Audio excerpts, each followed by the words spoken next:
everyone. My name is Omalola Fasan, and this informative speech will be on Beyoncé Knowles Carter. Beyoncé is a singer, songwriter, and she is a producer. She was born and raised in Houston, Texas. As a child, she was very shy and she was very timid, so her mother enrolled her in dance classes just for her to make more friends and be more open with other children. In her dance classes, she actually found her passion for singing.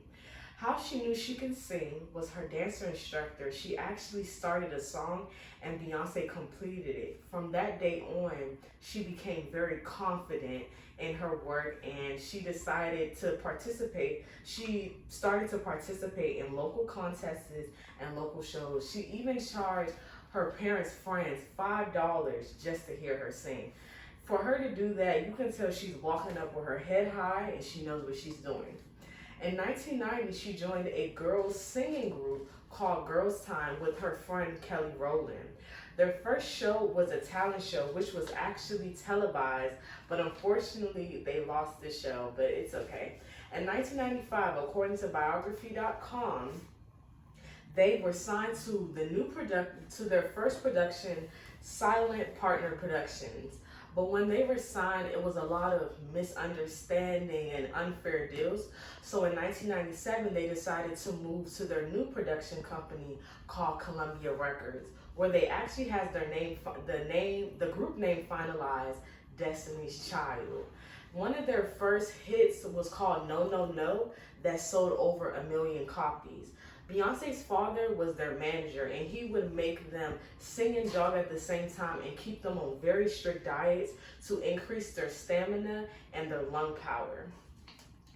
They were doing a lot of good albums and good songs that always stood at the top of the charts, but every 6 months a different member would leave the group.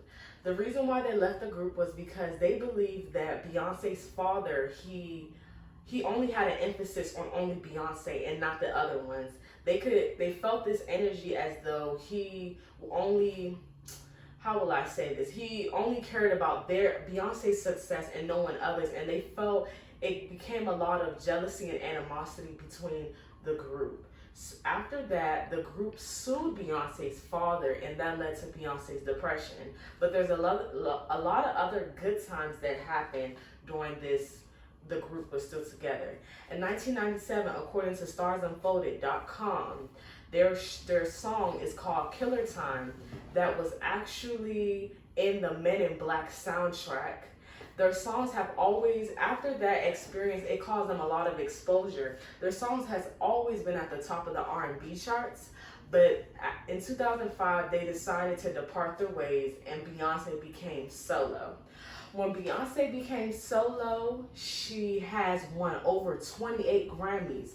In 2010, she had 6 Grammys. She won 6 Grammys in one night. She is the most nominated female artist to win Grammys. One of her songs that she won a Grammy for was Love on Top and Crazy in Love. Her album, which is actually my favorite album, is called Lemonade, and it talks about how her partner sexually and romantically betrays her, and she also shed lights on the strength that African American women have in their communities. And to end this speech off, quoted by Beyonce, "Everything will not always be perfect, but if everything was perfect, you will never grow and you will never learn." Any questions, comments, or concerns? No, I do not have any questions, but I can say that your presentation was very informative. There's a lot of information that I never knew about, but you just told me. So yeah, you did good. Thank you so much. Thank you for listening to my informative speech, and have a nice day. But every diamond has imperfection.